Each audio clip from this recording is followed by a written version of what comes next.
You can guess about how something is going to work all day, and you can have really educated guesses based on other things that you've done. But at the end of the day, do it and see how it works. Salutations, listeners, and welcome back to the Glitch Bottle Podcast, where we uncork the uncommon in magic, mysticism, and the generally misunderstood. I'm Alexander F., and today we are equally honored and excited to speak with professional pentacle crafter and Greek magical papyri scholar, Alison Chicosky.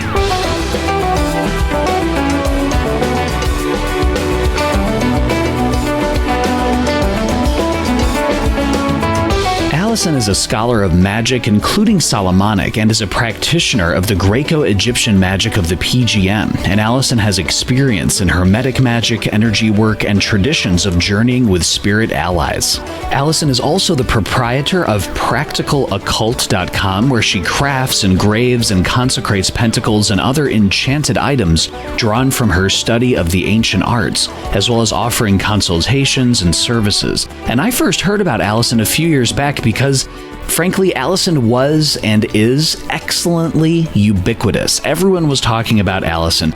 Everywhere I turned, there was a 5-star review from one of her uniquely crafted pentacles, or there was Alison giving an in-depth, eloquently thought-out post on an online forum. So it's a huge honor for Alison to stop by the Glitch Bottle Podcast for a few reasons. First, Alison's practical knowledge and application of the occult is really what the art and science is all about. It's about getting results to help practitioners, clients, or others to navigate the menagerie of Malthusian circumstances that cascade all around us all the time, every day. But secondly, Alison's own kinetics in the crafting of pentacles, and also Alison's own approach to magic, it comes from a deeply informed position of historical context, but also experience and what works, which is something that makes Alison an incredible resource for practitioners and those seeking magical assistance. We're going to do a separate episode on Alison's excellent pentacle work, and in this episode, we'll be chatting with Alison about the Greco-Egyptian magical papyri, why it's so important to approach magic in its own context. Alison shares how we can also combat superstition in magic, and she shares what add the usual means in many Greco-Egyptian magical papyri spells. Alison also answers your Glitch Bottle Patreon listener questions, and so much more. And now to help us uncork the uncommon, let's welcome Alison Chicosky.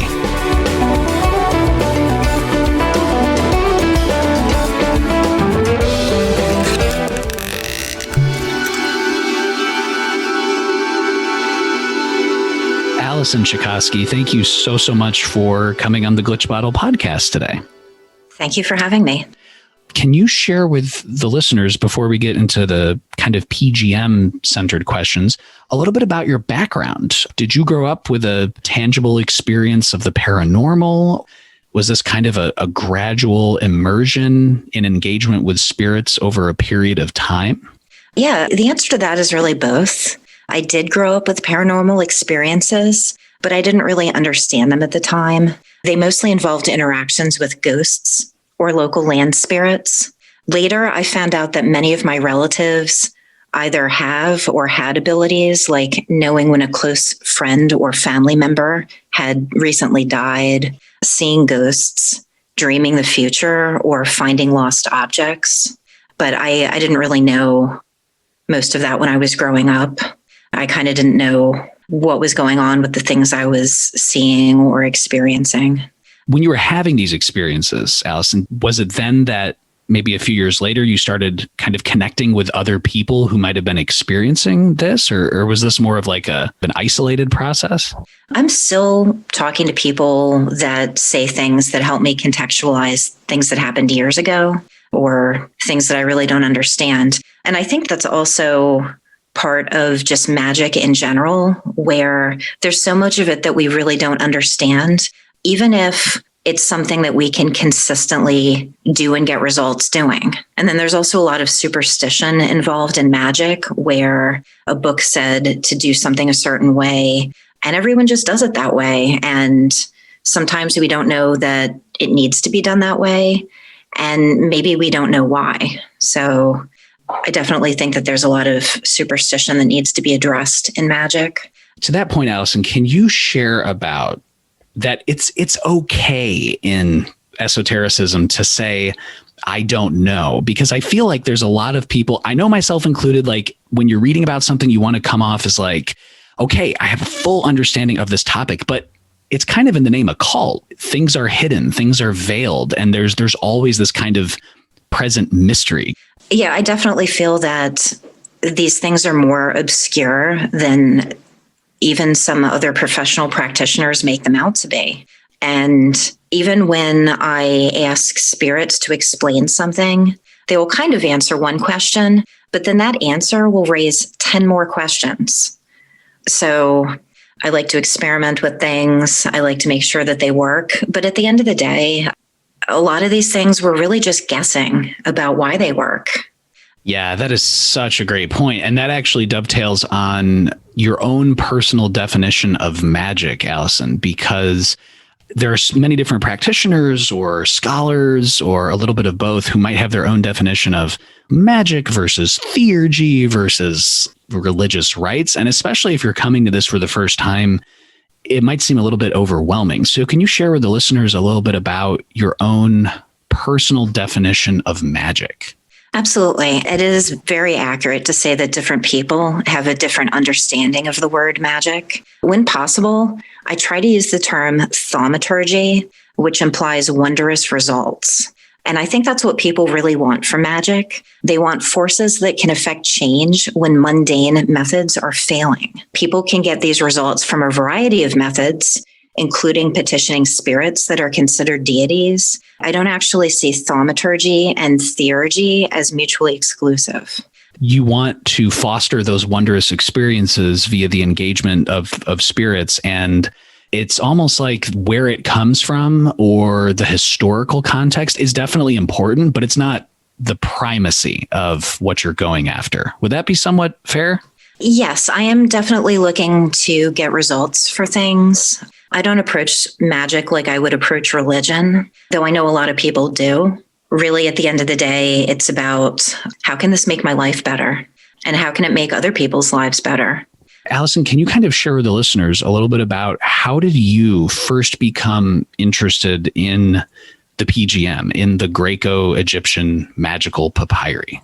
I was originally drawn to the PGM in 2016, which at the time of this interview is 4 years ago, because the Stele of Jew, the hieroglyphist, came up as a possible way to gain knowledge and conversation with my holy guardian angel. So I started asking around, and many of the people I spoke to at the time said that they had only worked a little bit from the book, but that the results they had were excellent. So I wanted to see if I could also get excellent results, which turned into this burning desire to unravel its mysteries. After performing that spell as a daily practice for a long time, and then it's still a spell that I commonly use, I feel that I did meet a spirit through that, but I can't say that it was my holy guardian angel. I think it's separate. However, it's something that I can't really tell because I haven't done the Abramelin right, so I don't have that to compare it to. One of the things that I love about what you do, Alison, is you try things out. You know, you want that direct experience. And when it comes to the PGM and Pentacles, which we'll talk about in another episode, you always have that as the focus of, does this work? What were my results? What can the results be for clients?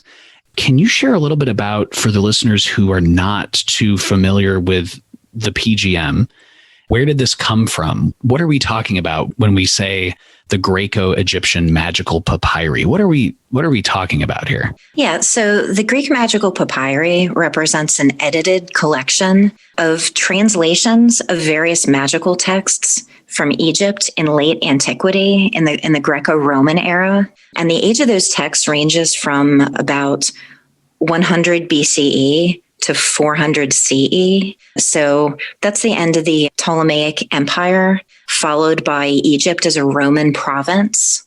And that's the same time period in which the New Testament was written. The texts themselves are housed all over the world in various museums. from Cairo to Berlin to London to Oslo. They originally came from various cities in Egypt, but due to the antiquities trade, the history of these texts often only goes back to when the museums purchased the texts from various collectors in the late 1800s. We don't necessarily have the full history of what tomb or what piece of pottery that these texts were found in because of that antiquities trade breaking that up. Is the Betts edition kind of the go-to edition, or what are your thoughts on Betts and just on any other potential editions out there? So there's really two editions, and Betts has the only one that's in English. So if English is the only language that you speak, you're going to have to go with Betts. However, I also use the previous edition, which was Carl P's edition. I would say his full name, but I'm sure I can't pronounce it. So his version was previously written in German, but it also includes the original Greek alongside it. So I often reference it to check out the Greek, which will come up later in this interview. One of the things, Alison, that totally intimidates me was the first time when I would start seeing references for the PGM. It's like PGM, Roman numeral 4, 1596 through 1715. And I was like, okay, this seems really comprehensive. So can you share with us, how is the PGM organized? What do these numbers and Roman numerals, what does this all mean? Everything with the same Roman numeral is in the same text. So if you pull up the images of these papyri that are often online, scanned high definition by the museums that own them, you'll see that, PGM 1 is a different papyri than PGM 2, than PGM 3. Those are representing the ones that were all together. Those are the sections. And then you've got line numbers, which help us identify which line the text you're looking at is on. Some papyri are very, very short, and some are quite long. All of the texts of the PGM are part of a large collection, but they additionally all have their own names, which is how respective museums identify them. So it'll be like Papyri London 121, or things like that. Papyri Oslo, whatever. So the English edition of the Greek magical papyri also contains demotic spells. Now, demotic was the Egyptian script that preceded Coptic. Spells labeled PGM are in Greek with a little smattering of Coptic here and there, but the ones that were written in demotic script are the ones that are labeled PDM in the Betts version. Those are not in Carl's version at all. Those were just bundled into the Betts version later. Well, but it's the same.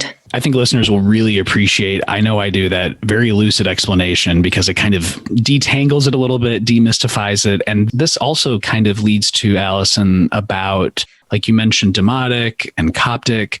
How does the PGM relate to, or not relate to, something before that time period you're talking about, before about 2,000 years ago, to even deeper in history, this Egyptian dynastic period? Well, speaking too much about Egyptian dynastic ceremonial rites would be outside my current expertise, but I can say that while some spells of the PGM may have been performed by ritual specialists, many were probably just being performed by regular people. Oh, yeah, that's fascinating. I think I remember hearing somewhere that when scholars would first go through the Greco-Egyptian magical papyri, they kind of realized that this was like working magicians would do it, because there would be like a really complex spell on the scroll, and on the same scroll, the spell would be kind of interrupted or end, and it would be like, made an amulet for a client. And then like right below that, it would like continue. Like, did you find that at all? And as you kind of go through the PGM? There's definitely stuff in there that indicates that it's notes by magical practitioners, or, just really some of it is just whatever survived. And when you look at these texts, like the museum scans of the texts, it becomes really apparent that not everything survived, and that there's also literal holes in these texts. In some cases, you might be working with someone who has previous magical experience and knowledge. Like there are ritual specialists that might perform it as a service. So they probably already have some stuff that they do that they didn't write down because they just know to do it. There's definitely some of that in there.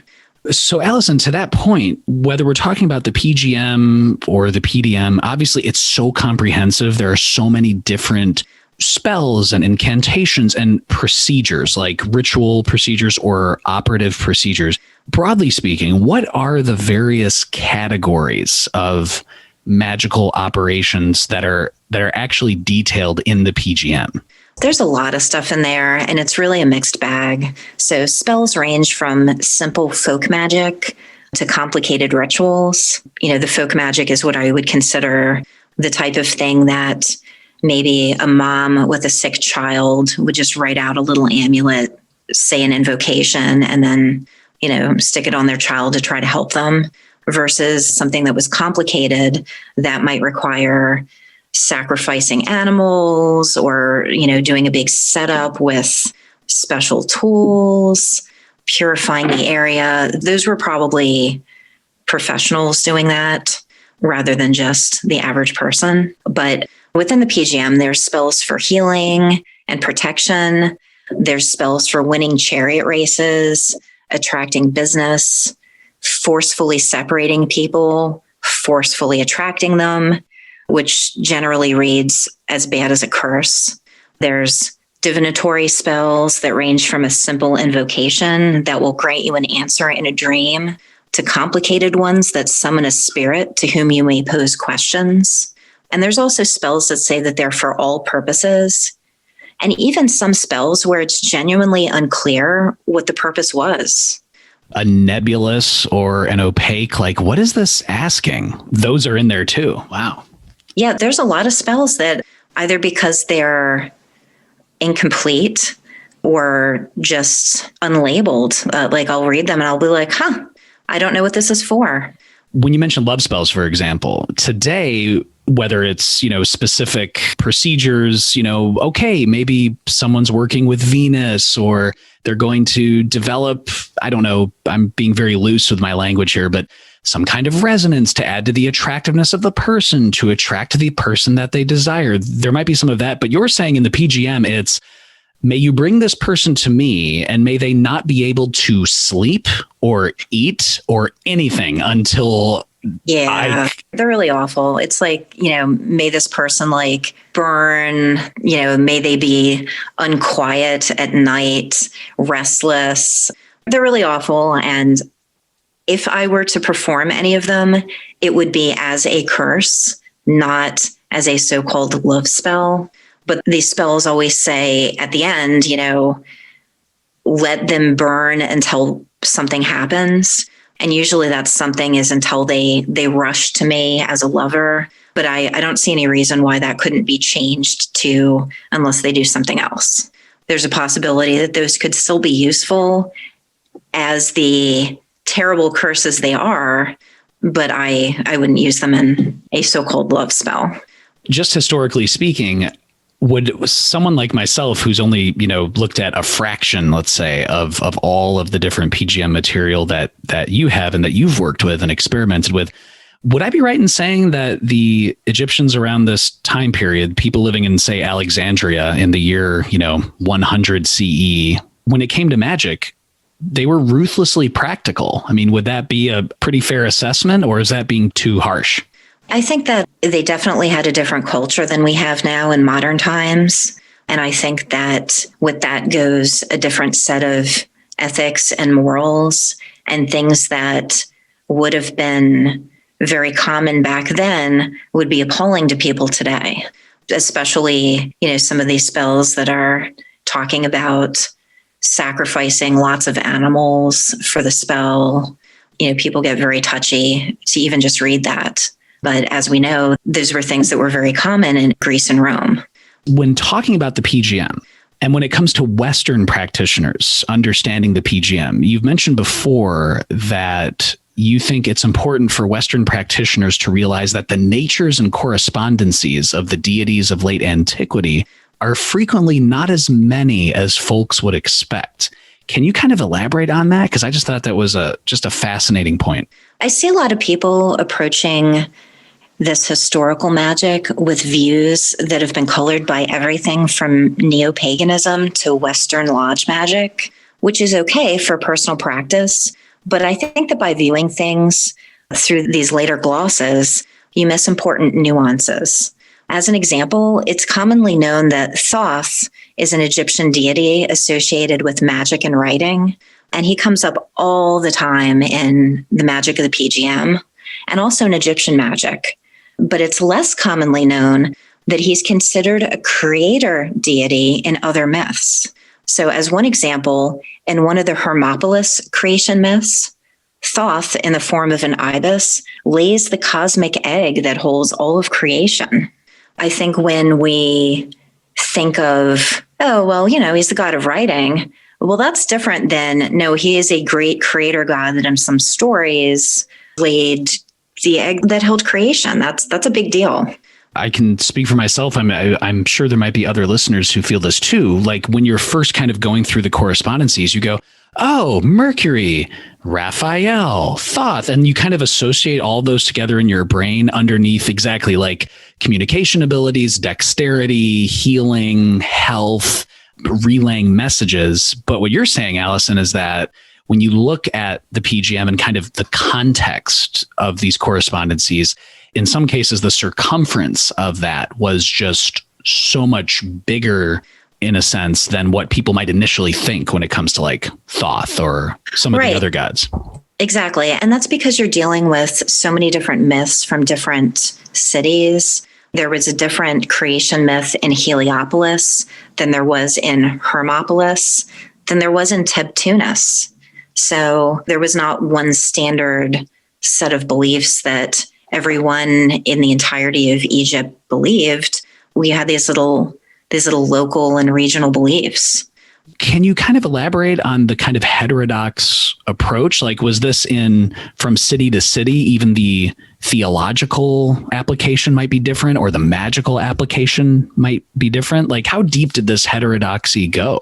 When I started to try to go through the spells of the PGM and personally categorize them for my own edification, I tried to pull out, okay, well, this references this, so this means that the mythology is based on the Tebtunis creation mythology versus this other reference in this other spell, which leads me to believe that this is dealing with the Heliopolis myth. So I think that by trying to pull those out and line those all up together, it kind of gave me a different view into how these things developed. But I can't really say too much about the history of Egypt at the time period.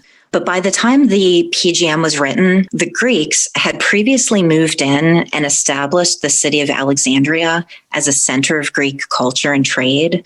And they'd required the Egyptian administrators to keep records in Greek. Egypt was also the home of a unified community of Jews who had settled in the Nile Delta. And there was steady Jewish travel between Palestine and diaspora locations to the extent that Greek was spoken throughout Palestine along with Aramaic, even among local Jews. So you've got this amazing metropolis. It was a melting pot with all sorts of people in it and different cultures. And this magic, like the roots of the magic go back into the magic of Egypt and, the magic of Greece. And it starts getting really murky. This kind of heterodox approach, it reminds me in a way, and I'd love your thoughts on this, about what you do, because with Practical Occult, your focus is on, hey, what works? What actually can get the job done? And so it seems like if each magician in each city was kind of coming up with their own idiosyncratic approach, for that person, for that operator, for that magician, that was probably like the most effective way to go, as opposed to subscribing to some kind of, dominant monolithic way of doing things. I do think that there is a pattern in the magic which became apparent after trying to pull it all out and line everything up. I think that pattern was complicated to see because you're dealing with all these different mythologies. And while a certain deity may be kind of a minor player in one city's mythology. Maybe in another city, it was a great creator god. So that's one of the things that I felt like I had to look at to try to contextualize this magic. To that point, we have a listener question from Douglas of What Magic Is This? And Douglas is saying, tons of spells in the PGM are concluded with the frustratingly vague add the usual. As these documents are from a series, maybe one, though it's hard to believe, add the usual was probably some kind of framing right for the spells themselves that was so common to the sorcerers that they didn't think it necessary to write it down. We will probably never know what the usual is, Douglas says. And so Douglas is asking, I'm wondering what Alison believes the usual was and what she uses as the usual. Okay, so to understand what add the usual means, I first turned to Carl P's version of the PGM, which contains the Greek alongside the German translation. And the Greek word that they're using in that text translates to common. So looking at the spells of the PGM, I find that it most often occurs while writing a spell petition or after the practitioner has conjured a spirit and is in the process of giving instructions. So you'll see things like perform the NN deed, and then in parentheses, add the usual, or grant that what I ask be mine, add the usual. So I think that based on those context clues, I interpret most of those instances to simply be instructions to speak freely in the common tongue, or rather ask what you personally want in your own words. I think some people might think, oh, is this talking about implementing a specific piece of magical equipment at this time? Or is this talking about, saying a very, very specific set of words? But what you're saying, Alison, is like, this is kind of like if you have a petition or a specific request, that this is the moment, this is the second in the right where you have to speak freely about what you may desire, for example. Right. Now, there are in other parts of the PGM, you mentioned formulas. There are definitely formulas, magical formulas in the PGM that are spoken as invocations that are very widely abbreviated. So you have to watch for any time where it says like, say the formula, or certain formulas where it'll just start the formula off and assume that you know what the formula is. And in those cases, and a lot of times, I do actually know what the formula is because they just keep coming up. So they're formulas that reoccur all throughout the magic of that time period. So it's decently easy for me to spot them when they show up. I just want to throw that out there as a caveat that there are things in there that are kind of like expert shorthand that you have to watch for, but that in most cases, I do not believe add the usual is that. To that above question, Alison, can you kind of walk us through an example ritual that you may engage with? For example, you've previously mentioned using a candle and incense for PGM 4, lines 1596 through 1715, consecration for all purposes / the spell to Helios. But if you could walk listeners through kind of how you prepare for a ritual, what you do right before the ritual, how the ritual itself is executed, maybe anything you might do after the ritual is complete. Yes. Let me first say that the caveat to this is that spells get easier the more you do them. So the first time you do a spell, it might be that you have to do extra prep to get the spirit to come the first time. That may not be needed additional times because you've already established a relationship with that spirit. And in some cases, you can work with the spirit to say, okay, now that I've called you, can you give me your private number or, some other way that I can reach you easily that I don't have to go through all of these hoops to get to you. So right when I first started out, I had done things like making natron to make a circle and enclose it in natron. And I was really drawing on my Solomonic experience, which I had first, to try to fill in the gaps for some of these spells that didn't have full instructions. And to that end, I have like a frame ritual that includes invoking Hecate, intoning vowels, invoking Abersocs. I generally put that at the beginning of all of my PGM rituals to just set the stage.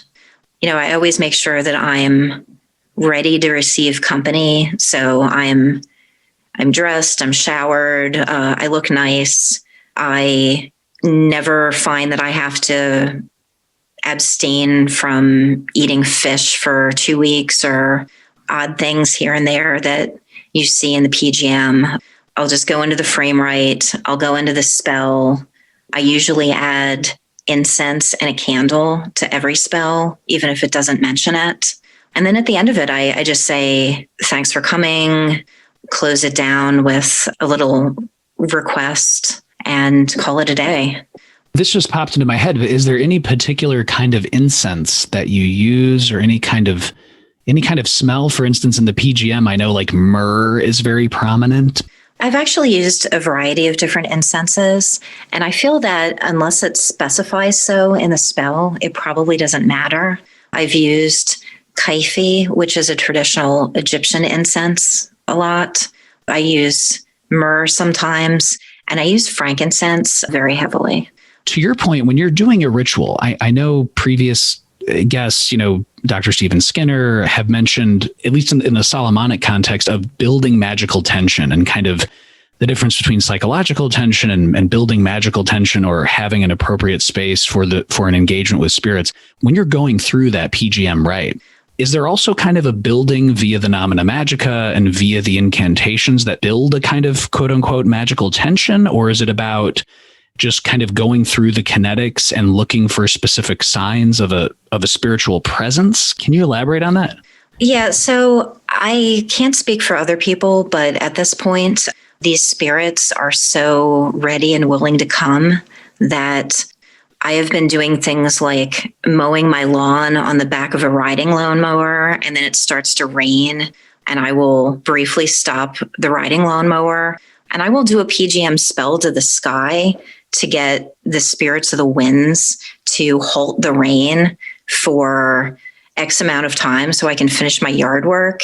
And then I'll just keep going with my riding lawnmower, and it still works. So it does not require a dedicated temple space. Some of these things can be pretty quick and easy to do. Okay, I'm going to challenge the listeners out there. You need to come up with a better definition of practical occult than riding a lawnmower and engaging with a spell to stop the rain temporarily to finish that. That is so awesome. Was that something that you kind of over time, and as you mentioned, spells get easier the more that you do them, that you kind of felt, hey, I'm going to see if it works in this situation or that situation? Or was it a little bit more organic than that? Like, how did you first come to start applying these in such a practical way?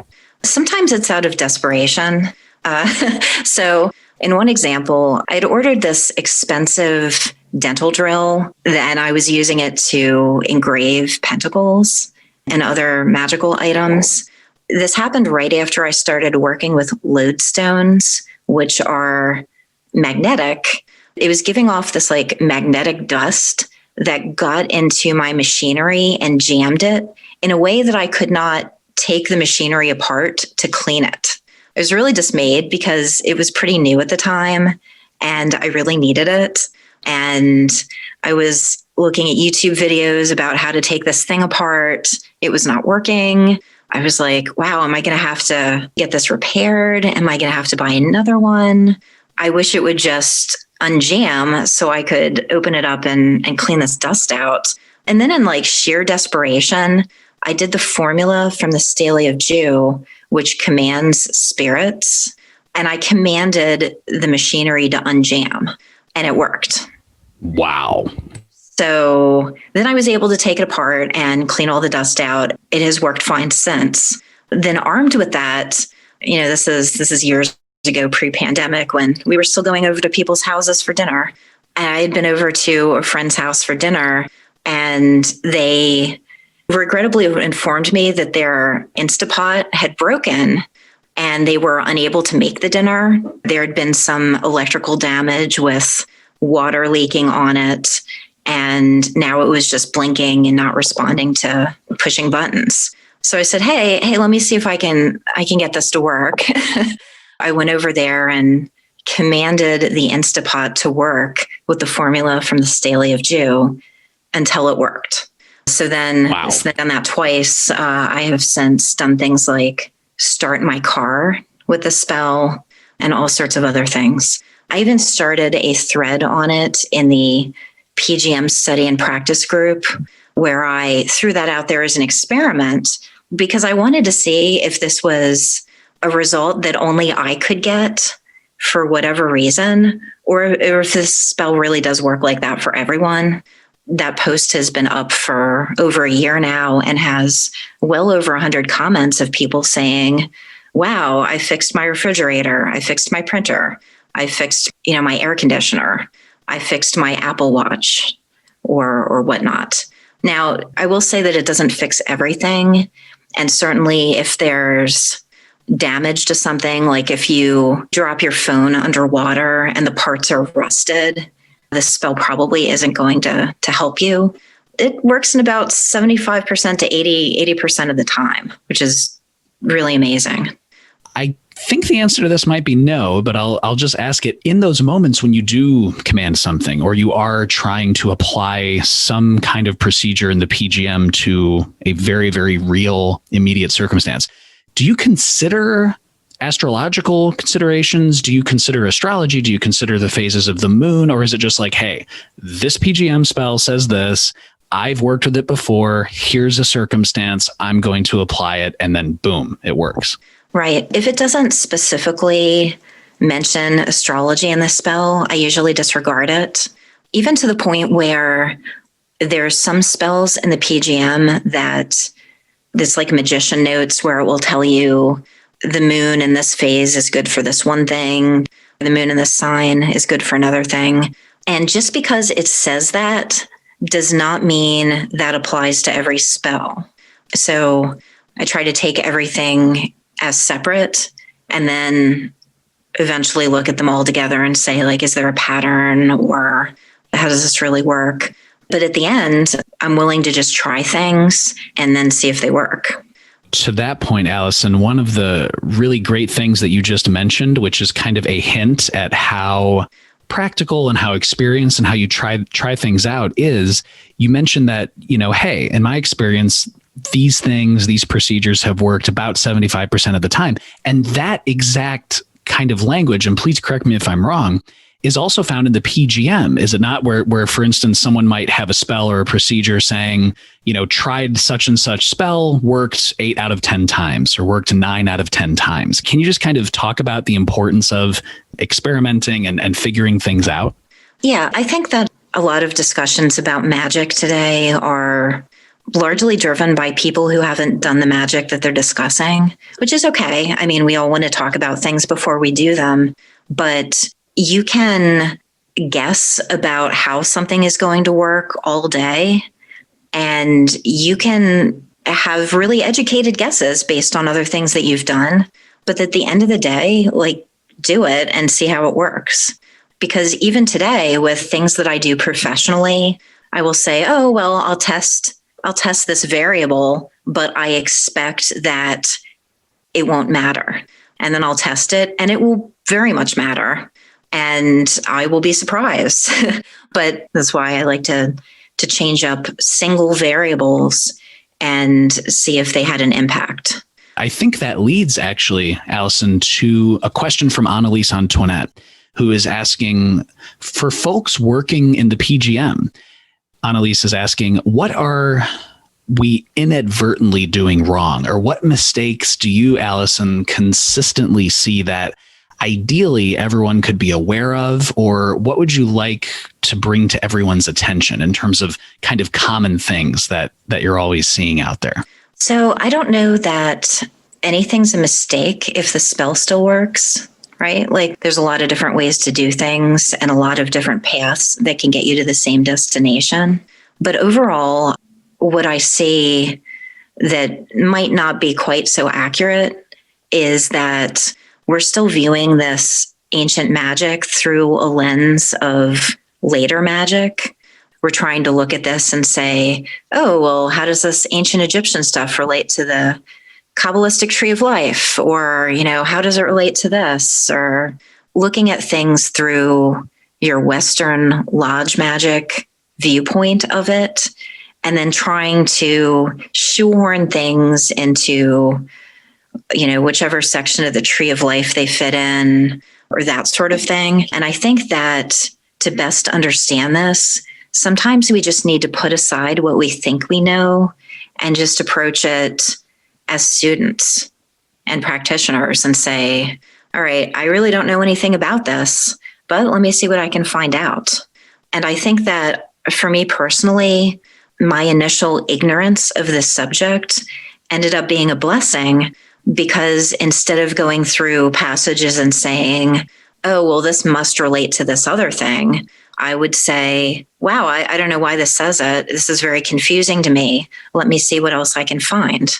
So that would lead me to reading other writings of folks that were contemporary with the PGM, reading academic papers, trying to understand the original context of what this means, rather than what I, as a modern person, am guessing it means, which might entirely be a different thing. To that point, as I was looking into the Ouroboros phylactery, which is one of the spells of the PGM, I wanted to look into the context of this symbol, the Ouroboros. And I found that, when we think of it as a symbol of a solar year, or a symbol of eternal life or unboundless time or whatever, those things are all later. And that was not what the very early meaning of that imagery meant.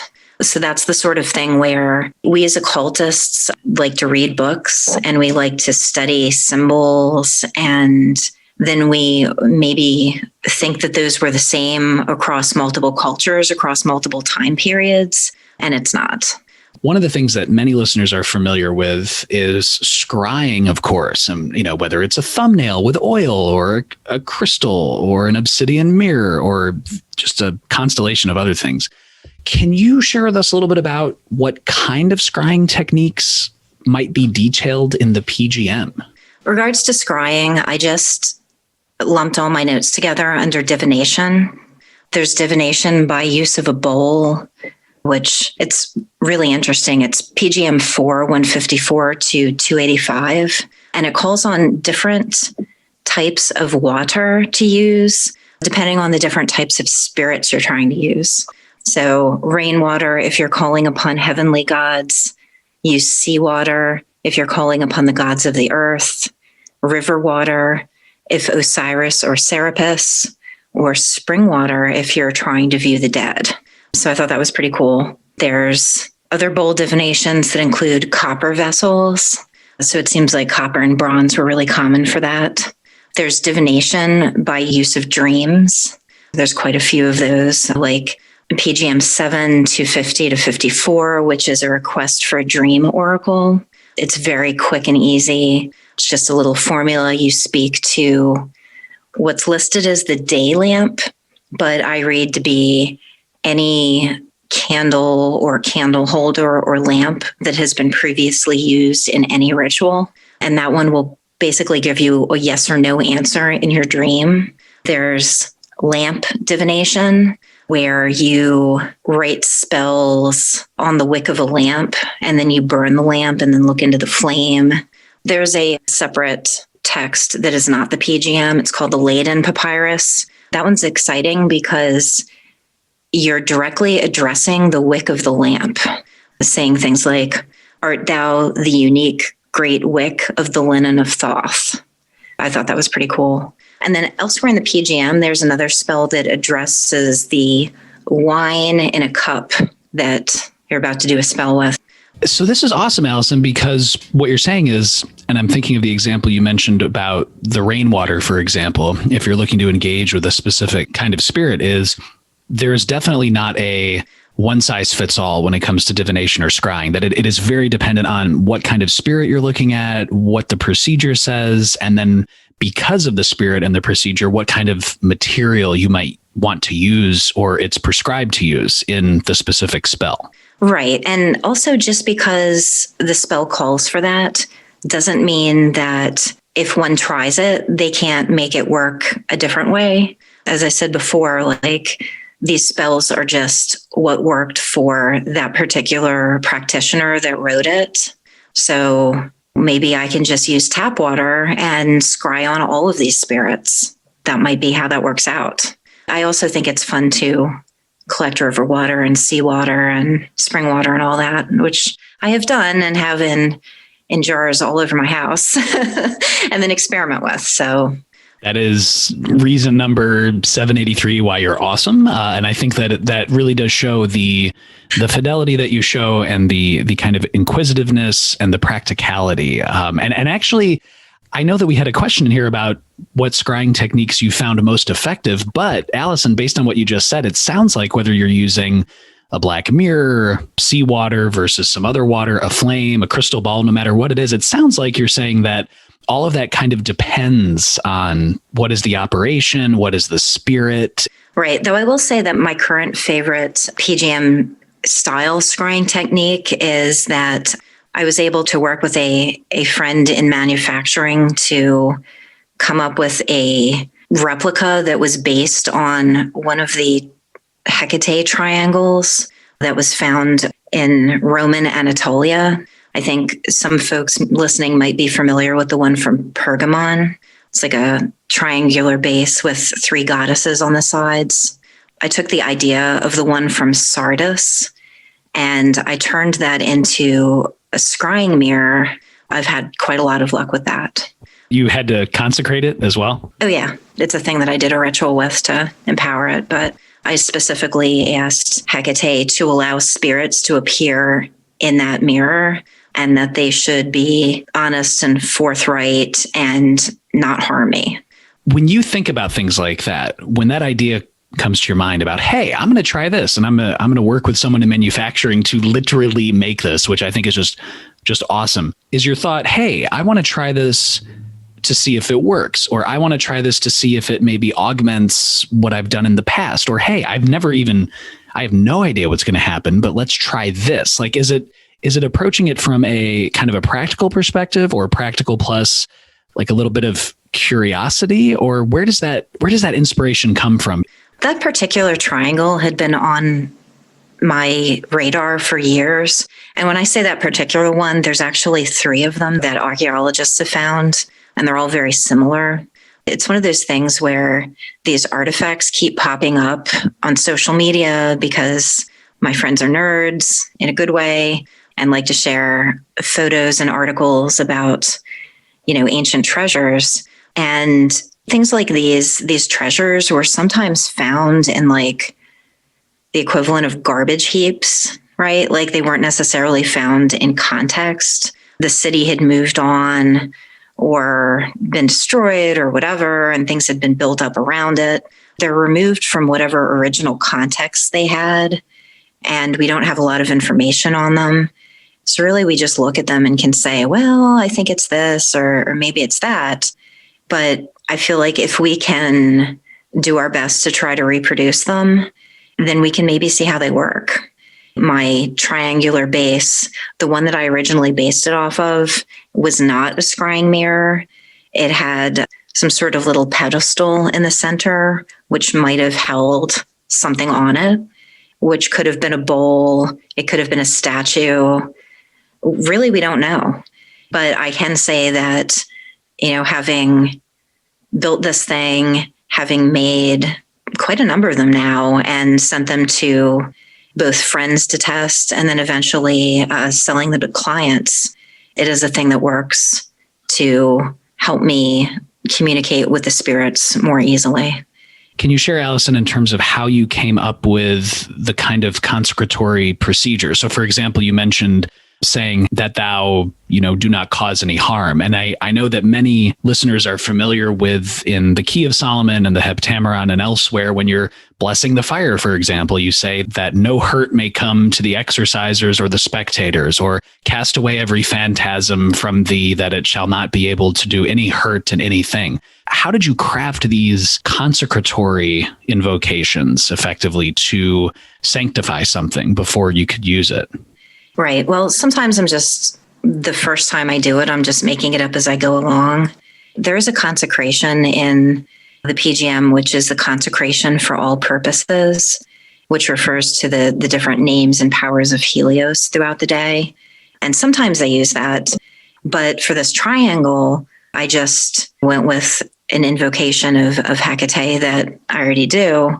But then I was inspired by my Solomonic magic and those strictures. So I definitely don't want to provide any sort of product to anyone that allows spirits to harm them. That was my first priority. Like, I don't want people to be able to mess the stuff up in some way that harms them.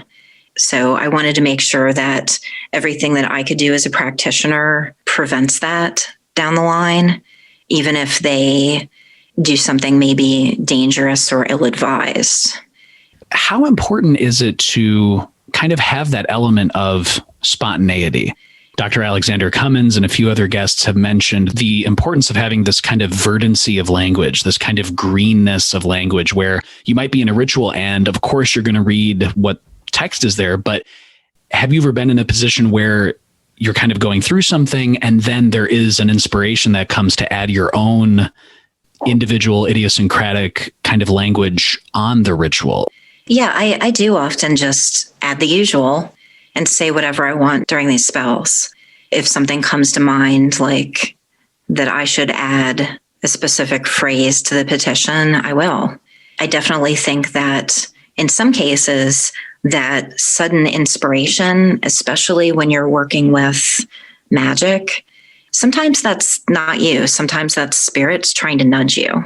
I tend to just roll with it, especially since it's, usually just changing the verbiage or adding something or something like that, something minor. And I think, and correct me if I'm wrong, Alison, but I think this goes to your point before about approaching the spells and approaching the rituals on their own terms. In other words, one of the worst things that you could do if you are trying out a PGM spell or procedure for the first time is to read a bunch about it and then have in your head, like, this is how it's going to go and this is the spirit. And if anything deviates from that, that's just not part of the ritual. That's not part of the experience. And then you can kind of like short circuit things a little bit. Can you talk about that, about just having an open mind? Right. And especially about spells like the Stele of Jew, the Hieroglyphist, which I think I'm not really a big fan of the keep silent part of magic. But when it comes to experiences that are best experienced, I think that it's important to kind of keep a little bit silent about those so that people that are having those new experiences don't have those experiences colored, right? So for example, I will speak more freely to a person who's done a particular spell and they've had their own experiences that they've tried to interpret. And I will speak less freely with someone who has not tried that spell because I want them to just meet the spirit and have their eyes full of wonder and not come in there with preconceived notions about how it has to be or how it will be, or if X didn't happen, I did this wrong. I think that's where my personal interpretation of keeping silent comes from, because I do want people to experience things with an open mind. And additionally, when I mentioned superstition in magic, that's also another way that can creep in, because I can have an experience and I can feel like it happened a certain way for me and I can explain it, but that might not actually be accurate about the way that it happened, right? That's my subjective interpretation of what happened. It's hard to get any objective interpretation of these very subjective things that can happen while you're having a ritual and you're communicating with spirits and that sort of thing.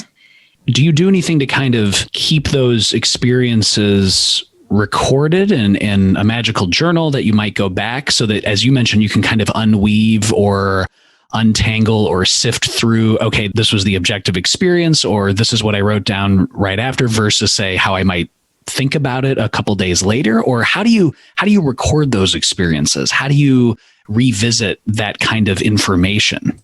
I should be journaling better than I am. Usually I end up just jotting some notes down on my iPad. I used to keep detailed magical journals of all of my spiritual experiences. And honestly, I don't know that I make that time right now. I'm doing stuff all the time. I'm probably really only writing those things down when it's something I would consider to be significant. Like I've been for a while now calling up spirits of the PGM and asking them to explain the PGM to me. Like, hey, what's this thing? Why do they do that?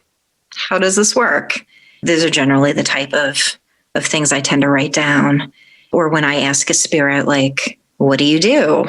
What are your abilities? How can we work together? It's so interesting because when you were mentioning about keeping an open mind and not truncating any experience you might have, I was thinking of Ben McStefan, the scryer for Frater Ashen Chassan. And he came from a totally different background, this kind of druidic Celtic background. And on purpose, there was this kind of effort to like not have him really know much about the spirits or the angels in this case that were being invoked for the specific purpose of keeping an open mind. So it seems like just really approaching it on its own terms, Alison, and just kind of making sure that whatever happens, you don't kind of cloud it with, your own personal interpretation or thinking, well, this is how it should have gone. Right. And at the end of the day, I feel like whatever people are doing that works for them is great. So if your background is the Golden Dawn and you find that it's beneficial to add Golden Dawn style structure to the PGM, that's great. And that might be what works for you. But that was absolutely not what people at the time that they were writing the PGM were thinking, because the Golden Dawn didn't exist. So, it's just, on the one hand, there's whatever works for you. And then on the other hand, there's a kind of an investigation and to figure out what the original context was. And those can sometimes be two separate yet parallel things. We do, Alison, have a question from Annalise Antoinette, who is asking you, how do you, Alison, recommend working with or around the lacunas? I see some folks, Annalise says, skipping the lacuna entirely as if nothing is missing. Some folks using it as an opportunity to place whatever they like there, while other practitioners will fill in the blanks with their best academic guess while in keeping with the theme and focus. So Annalise is asking, what do you, Alison, prefer to do, and or does it vary based on the passage or on your goals? Annalise says that she's interested in your thoughts on that. I am going to have to say that it depends on the passage. I've seen folks that will post, hey, I tried spell 1, 2, 3. And I look and I'm like, wow, I'm really surprised that you tried that spell because it's so full of holes that I wouldn't think that it would be workable. But that doesn't stop people, and I think that's great. And because we have so many spells from that era, we can sometimes look to fill in the blanks, especially if they were things like the formulas, the magical formulas that I previously mentioned, that come up multiple places. So when there's a part of the spell where it's unclear what's going on, or there's literally holes in the original text and we're missing part of it, you have to make a decision about, is there enough of this spell that I think I can make it work? Because in some cases, the answer is absolutely not. Like in some cases, there's a big hole and we only have, maybe the right corner of the text. Like that's not enough to go on. It depends. You've touched on this too, Alison, that there's this kind of tendency to look back upon historical contexts or rituals or spells and kind of apply a modern worldview to it, which I think tends to achieve an effect of there must be some kind of universal holistic approach where everything fits in neat little boxes. And from our conversation, what I'm gathering is that is not the case. This is very specific based on context, individual spells, individual approaches, and that those things, that kind of idiosyncratic approach, can really define one's own path and one's own workings with the PGM. Right. There are a lot of variables, but I do think that there's behind the scenes principles that magic operates on. It is the thing where a few years ago, went to Thailand to visit the Ajahns there and take a look at Thai sorcery. These are people that have absolutely no knowledge of any other magic other than their own culture. And I found them doing things there that might have been directly out of the PGM. As one example, there's necromantic spells that they have where they take a piece of linen from the shroud of a dead person, and they use that as a wick of a lamp in the PGM. And then in Thailand, they've got that where they, use that as a wick of a candle and then wrap wax around it. And then they've got a necromantic spell candle. So it's incredibly similar techniques. And there's that current of magic and about how things like working with the dead, operate, that you're just going to find culturally different, but similar across all cultures. There might be listeners out there, Alison, who are thinking, okay, I don't have that much experience with the PGM, or I have a lot of experience with the PGM, but I know that Alison has looked at a bunch of these and has gone through systematically and tried out so many things. So what kinds of daily practices, Alison, would you or could you recommend that listeners could engage with if they really want to use the Greco-Egyptian magical papyri in a daily context?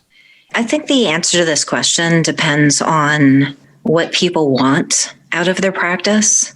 I think that because grimoire magic has come out of this more priestly tradition, that there's a lot of, you have to have a daily practice. You must be pious. You must do this. You must, do that.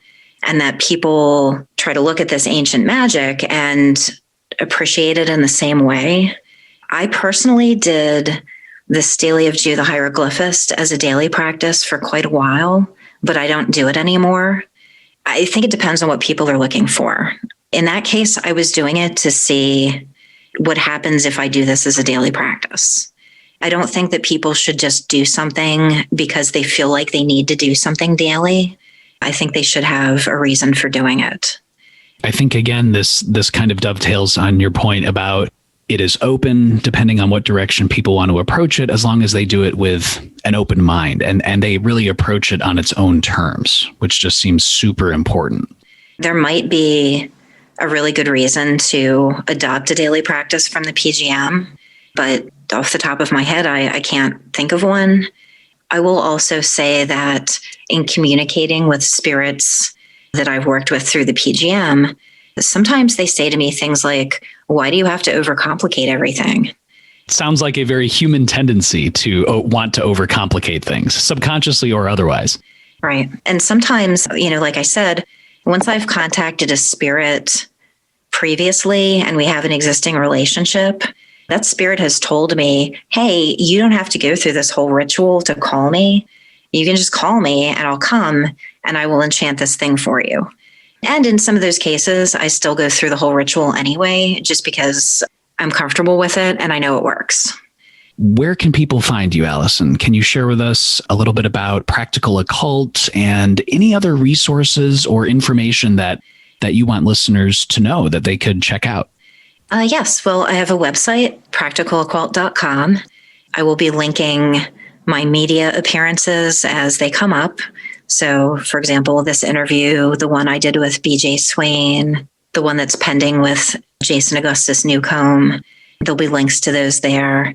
Also, you can access my store from that homepage, which has all of the Solomonic pentacles that I sell, and also the things that I've made from the PGM and inspired by artifacts of antiquity. Those are all there.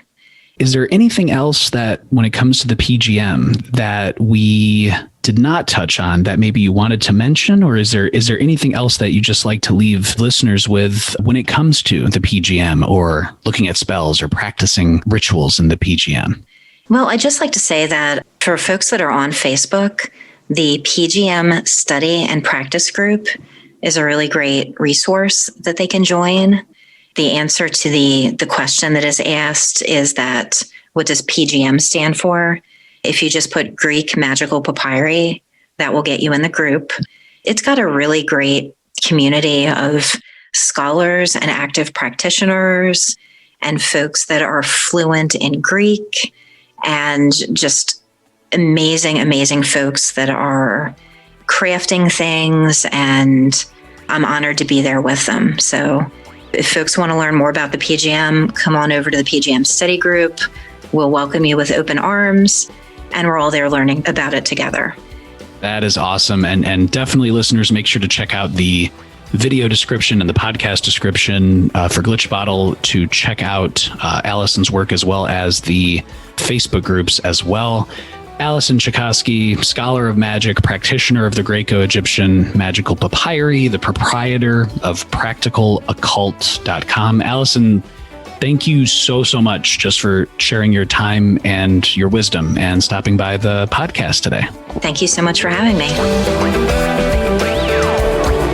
Listeners and Glitch Bottle patrons, I get inspired listening to Alison share about her own deeply practical experiences with magic and her encouragement for each of us to banish the armchair and try out spells, rituals, operations, and other esoteric engagements for ourselves. Also, I thought it was super important and excellent how Alison also shared about how experimentation and experience are some of the best guides that we can have on our paths. Alison is a wonderful resource and a fountain of wisdom, and I definitely hope you check out practicaloccult.com and the online PGM Facebook study group as well. And as always, your wonderful Glitch Bottle Patreon listener questions were fantastic, and you can always subscribe to Glitch Bottle on YouTube, Spotify, Apple Podcasts, Spreaker.com, and Stitcher Radio. And if you are interested in supporting the Glitch Bottle podcast to help keep the esoteric engines running with exclusive perks,